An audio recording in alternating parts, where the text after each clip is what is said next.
You know, I read a book not too long ago by a woman named Bronnie Ware down in Australia called The Top 5 Regrets of the Dying.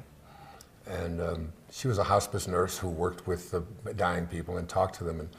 And the number one regret that people had, people who were dying, who knew that they were crossing over and making their transition, the top regret was, I wish I'd have had the courage to live the life that I knew I was destined to live.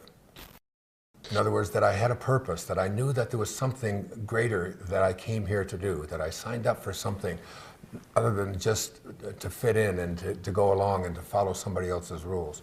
And most of us are not, don't allow ourselves the freedom to listen to those internal callings, those things that we all feel are just so important to us.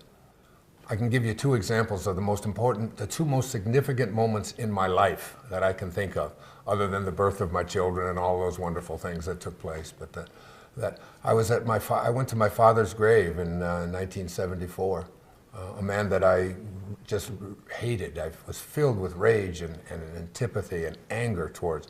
And I was called to go there at the age of 34. And I went there because I was just angry. I wanted to make a connection. I just couldn't believe that this man, he'd been dead for 10 years and I had just found out. And I stood on his grave for the longest time just cursing and being angry. And I went back to my car. It was down in Biloxi, Mississippi. And I got into the rental car to drive back to New Orleans, and then I was going to fly back up to New York because I was a professor at St. John's University in New York City. I was been thinking about wanting to write and all of that, but nothing was going right for me at that time. I was out of shape, things weren't working well, I was drinking, I had been doing drugs, I was in a bad relationship. My whole life was just not on the kind of path that it is on today. And I got back in the car to go, and I felt I'd finally done that, and I had a calling.